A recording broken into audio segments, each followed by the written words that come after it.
Good day everyone, this is Nemesis and today I have a very special video for you guys. This is the special video. I did my absolute best to simplify this as much as possible, so I really hope you guys can keep up. To make this video I had to craft 3 ascended sets, go through dozens of recorded dungeon and fractal 50 runs, and invest a considerable amount of time doing math calculations.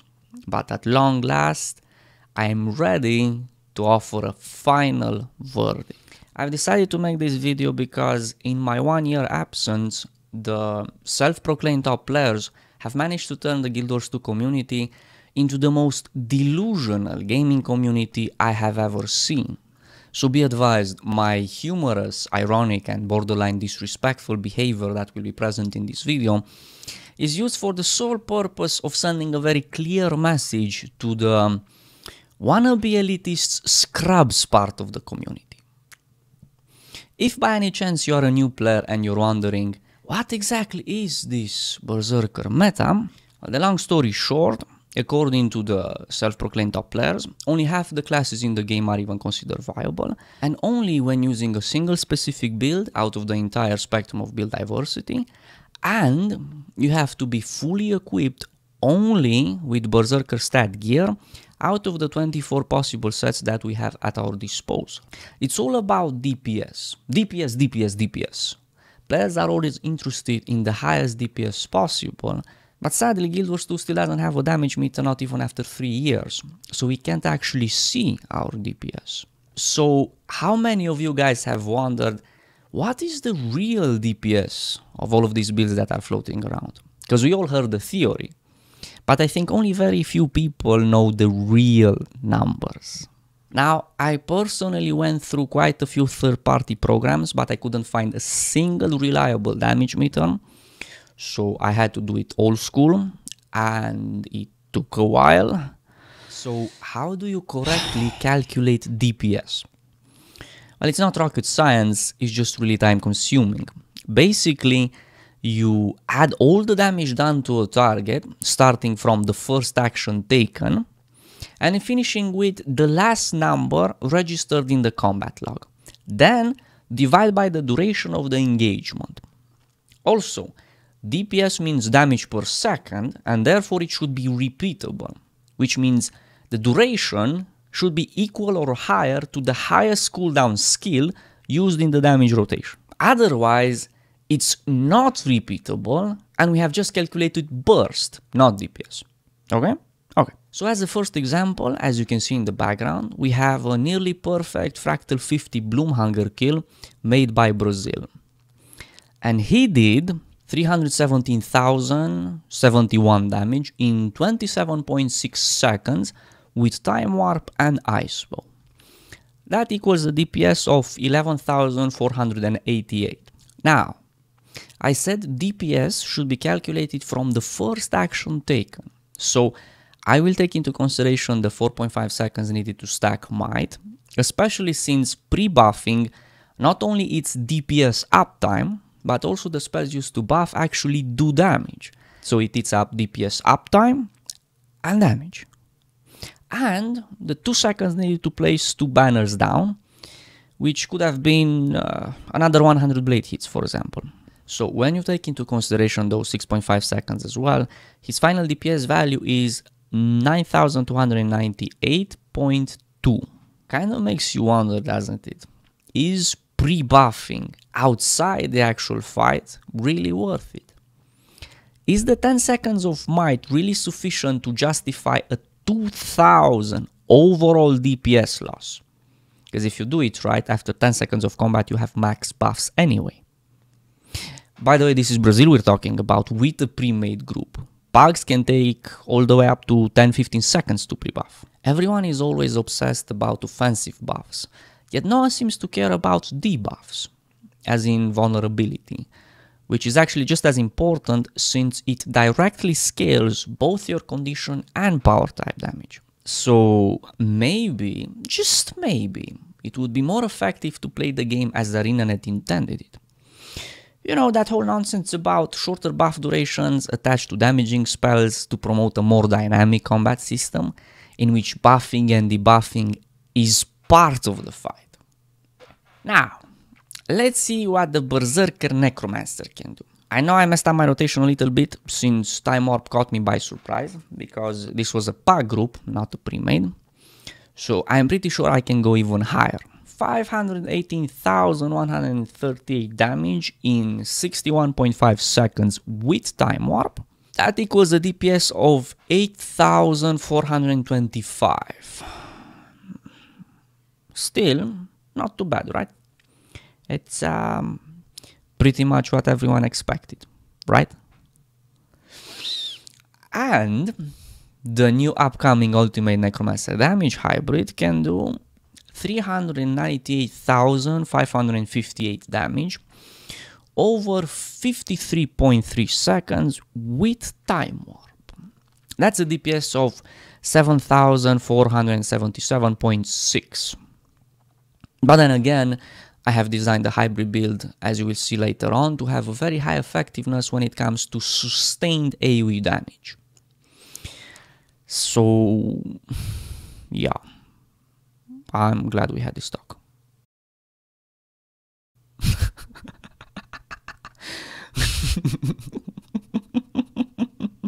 I can already see it now. Did the message just prove that the Necromancer is subpar? What an idiot. Hey, thank you for finally showing us just how bad you suck. Hold on, you scrubs. Don't be so quick to jump to conclusions, for I am not yet finished. Behold!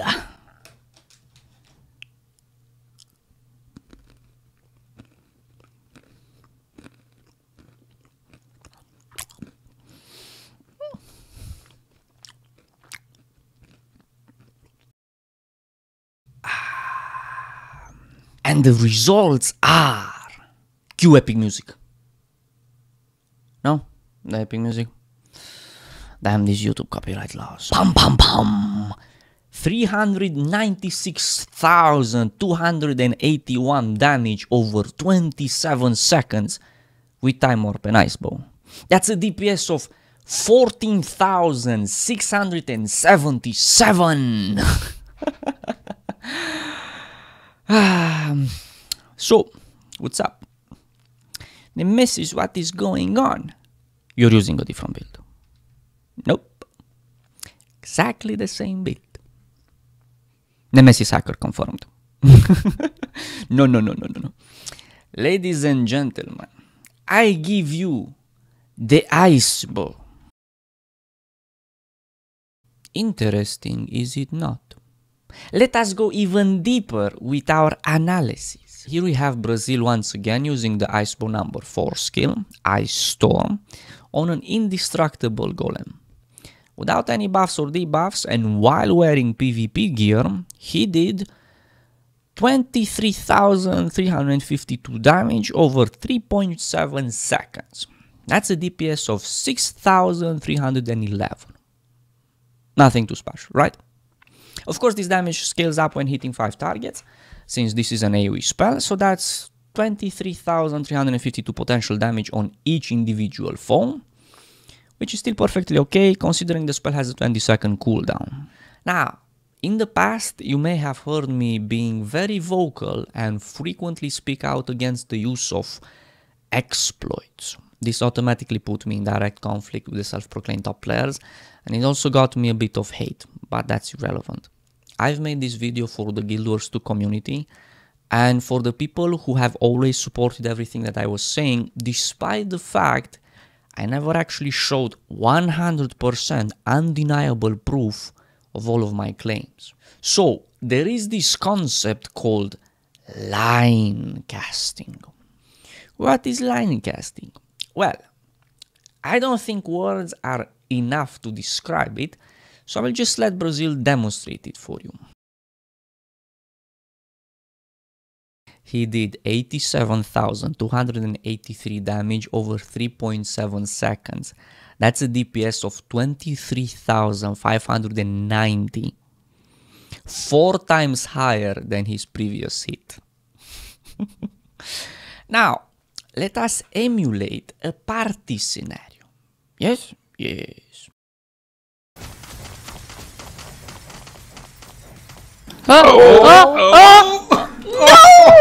Oh, the bleeds! The bleeds! Oh my god! No! What the fuck? No! No! That's good enough. That's fine. Whatever. Jesus Christ. He did 224,138 damage over 3.7 seconds, which translates into a DPS of 65,983. Oh, and you have to keep in mind that he was in PvP gear, so in a real scenario the ice bow probably hits about 25% more. So let's put that into perspective. The ice bow with the line casting exploit does almost 10 times more DPS on single target than any build or any class in the entire goddamn game. The ice bow with the line casting exploit does as much DPS in 3.7 seconds as Brazil did in his entire 25-second Bloomhanger fight. I even told him, dude, the ice bow is better than you. What the fuck? Jesus Christ. The ice bow with the line casting exploit is so ridiculously overpowered that it literally single-handedly imbalanced the entire game. And thus, there are all these unpleasant side effects. The first side effect, as you've seen, it makes the fight so short that you might be fooled into thinking you do more DPS than you actually do, just because you spend a higher percentage of the fight under time warp. Shorter fight, higher percentage of the time spent under time warp, and it's not DPS, it's burst. The shorter the fight, the higher the burst. See? 554,369 damage over 44 seconds, as in 12,599 DPS without ice bow. 396,281 damage over 27 seconds, 14,677 DPS with ice bow. Exactly the same build. I will also like to take this opportunity to kindly ask some of you pro Mesmers to listen to the knob Necromancer when he tells you stop using time warp at the beginning of the fucking fight. Since some classes have traits that offer damage modifier versus targets under 50% health, time warping early is only beneficial if you exploit so heavily that the fight is over by the time time warp is over. Okay? Okay. Look, 552,023 damage over 55 seconds, as in 9,910 DPS with ice bow and time warp at the wrong fucking time, versus 554,369 damage over 44 seconds, as in 12,599 DPS without ice bow and time warp at the right time. Okay? We good? Good. The second side effect of the ice bow line casting exploit, like I said numerous times before, it scaled way out of proportions the value of party-wide buffs, as in pre-buffing, while mitigating the effectiveness of debuffing. Since anyone can add vulnerability on a target, but maintaining 25 stacks of vulnerability in a longer fight is not that accessible. And the effectiveness of bursting over any other playstyle, especially since the ice bow can also freeze bosses for 5 seconds, which a lot of the time, because of the damage you get from the exploiting, is all you need to burst down a boss while he just sits there like a target dummy. What need do you have for any condition, support or tank builds to help you maintain your DPS uptime when you can just kill something in 3 seconds while it just stands there frozen? Right? Right. Also, according to the website Meta Battle, which I can only assume is the cause of what we are now experiencing on LFG, a lot of the classes just don't fit the profile. They don't have a single build which can further enhance this exploiting, working as intended. Although I think this is kind of a joke since, according to the real DPS values, as you've seen, the Icebow line casting does almost 10 times more DPS than any other class in a bursting scenario. And all the encounters in which bursting doesn't work needs to be fixed, right? Right. But if you're going to exploit, shouldn't you at least do it properly? Like, go all the way. Get 5 elementalists and cycle between line casting Ice Storm and Meteor Shower and just steamroll over everything. Unless, of course, you skip 90% of the entire content. Yeah. So you may then need some stealth and some reflects. Oh, yes, yes, now it makes sense. So you see, it is not you scrubs that are doing all this insane damage, so much higher than puny Necromancer. I actually do more damage than you. It's the Icebow that does it. You scrubs are just there to help get the Icebow to the boss so you can exploit kill it. Yes? Yes. The berserker meta is a lie. There is no berserker meta. It's the Icebow meta. And we shall call it Icebow and Friends. And of course the majority of people have no idea that in fact they are literally using subpar builds, or at least that are inadequate for that engagement. Builds specifically designed to amplify the effectiveness of exploiting this ridiculously broken mechanic. Especially since some encounters don't even require line casting, since the boss has a very large hitbox.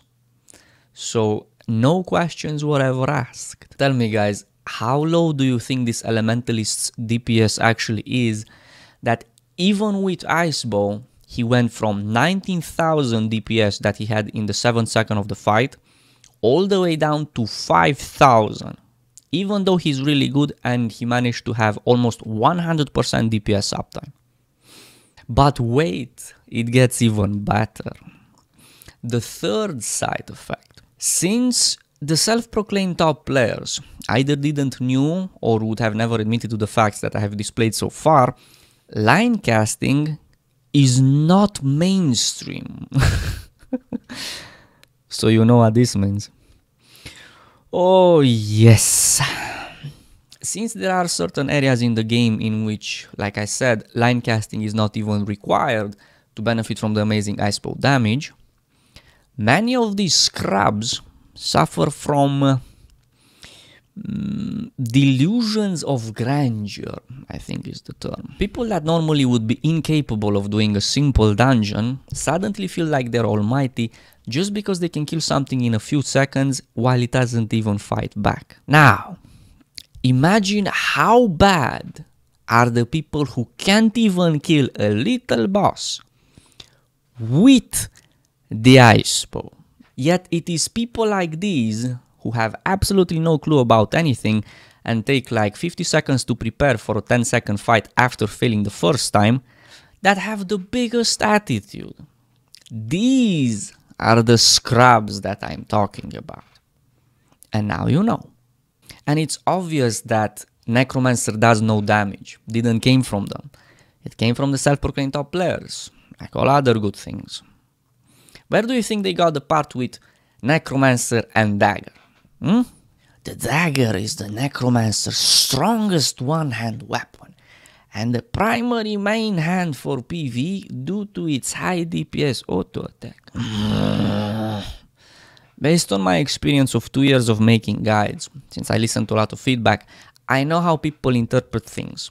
Teaching people that the strongest weapon in the game for Necromancer is the Dagger will just make all the new players try to Dagger 1 everything and just get splattered. And then they will go, fuck this game, this is retarded. And the worst part is, it's not even true. It's situational. There are many encounters in the game where you can't melee effectively and range will have higher DPS uptime, so there's no contest there. Plus, even where you can melee, it's still questionable. Did I use Dagger 1 to out DPS Brazil? No, I used an axe plus leech form at range. Did I use Dagger 1 to cast that crazy epidemic? No, I used the scepter. This is exactly the type of retarded shit I try to keep people away from. Things like, what's the best class in the game? What's the best weapon in the game? What are the best stats? Blah, blah, blah, blah. This is the reason all my guides start with, there is no best build, only best at. And now you know. And I warned him 2 years ago when he first said this, and last year as well. And what does he do? Make an even more fancy guide with the same bullshit, so all the kids can go, oh my god, look at me, I'm so pro. The longer the fight, the lower your DPS, or should I say burst, is, until it stabilizes around an average value, which differs based on a number of factors, including the difficulty of the engagement. In some cases, bursting, condition and hybrid builds are more or less equal because of the mechanics of the engagement. In other cases, hybrid's AoE sustain takes the lead, and sometimes single target burst breaks the damage counter. And that, my friends, is the beauty of Guild Wars 2. The dynamic combat system that was promised, in which all classes and all builds are useful for something. All of this has been ruined by those who use exploits and then cover it up with fake math to promote a delusional, toxic and unrealistic meta. All this misleading information is the cause of the problems we are now experiencing on LFG. Is the reason why... You guys remember the first Fractal Bloomhanger kill I've showed you, right? The one that took 1 minute? Well, in the second Fractal, I had people voluntarily leave the party because it sucked. No, because the Necromancer sucked. Even though, as you've seen, based on the circumstances, I can go up to nearly 15k DPS at range. And I'm much higher than a warrior anyway. They voluntarily quit the party, which was so strong that we didn't even need corner stacking. I join groups and they instantly try to kick me, and when they can't, they voluntarily leave. Kick me. Kick the guy who out DPS's warrior at range. The guy who has so much AoE DPS that can kill the monsters in Cliffside Fractals 50 before they even get around the corner. They would rather spend 10 to 15 minutes in LFG waiting for the perfect exploiting party than accept a Necromancer. Every single party member is worth about 25% of the group's DPS. That means doing a 30-minute Fractal run with 4 players would literally have been more effective than waiting 50 minutes for the 5th member. You know, because it's only a 25% handicap instead of a 50% handicap. In fact, if you wait longer than 7 minutes for the 5th player for a 30-minute run, you are already putting yourself at a disadvantage, and you would have been better off 4-manning it. Delusional. And wait, here's DPS du Resistance. Since they are using builds designed to have high effectiveness while exploiting, so I'm already doing more damage than them, unless they are exploiting with line casting, they do pew damage since bursting builds fall short in longer fights, and are also not designed to survive longer engagements, especially in the hands of wannabe elitist scrubs. So all they do is get downed and talk shit, while I carry them. But they just kicked the only motherfucker that could carry them. What the fuck? Jesus Christ. Oh my god. This is the most delusional gaming community I have ever seen. Whew. Good laugh. Good laugh. The fourth and last side effect. All the people who get a similar treatment, since no one knows exactly how things are now crying on the forums. ArenaNet, why you no buff? ArenaNet, don't you even care about your players? ArenaNet, fire the developers. They know nothing. And the guys at ArenaNet are just going, scrubs. Shh, don't say that.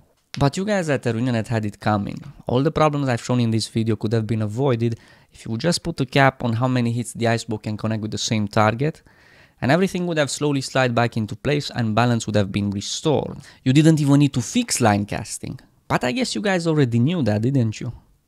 Sneaky, sneaky ArenaNet. Looking back at the changelog, I understand now why you never did it. First the Fiery Greatsword, then the Lightning Hammer, and now the Icebow. And it worked. And now since Heart of Thorns is coming out, of course you will fix it, because you no longer need it. And if I hadn't made this video, probably no one would have ever known how things actually were. They would just think the new monsters have more HP. Oh crap. But at least now I can continue making my builds in peace and advertise real DPS numbers on them, which will always be lower than fake math ones. Builds that are not designed around exploiting and do not rely on them to be effective. Without the self-proclaimed top players constantly trashing my orc. Look, another one of Nemesis subpar builds. So before I move on to the conclusions, I want to give a shout out to my friend Batresh for his years of service and for helping me make this video. And also to Brazil for the footage that he provided. Also, this video took an unbelievable amount of time and effort to make. And since Guild Wars 2 is not mainstream, the ad revenue generated by this video will be close to non-existent. So in order for me to be able to continue making this type of awesome videos, I need your support. That is why I left a link to my Patreon page in the description of this video. So in conclusion, pre-buffing is worth it only if it's done in under 4 seconds and only for fights which would normally take about 50 seconds, but can be done in less than half that time by burst exploiting. The same goes for time warping early. Also, long-term debuffing will regain its rightful place as soon as burst exploiting disappears. You guys need to understand that buffing needs to be approximately a 25% offensive stats increase across the board to match the effectiveness of 25 stacks of vulnerability. This is absolutely no problem when it comes to power and critical strike chance. However, the mathematical formula which calculates the damage also factors in weapon strength, critical strike damage, and the skill-specific coefficient.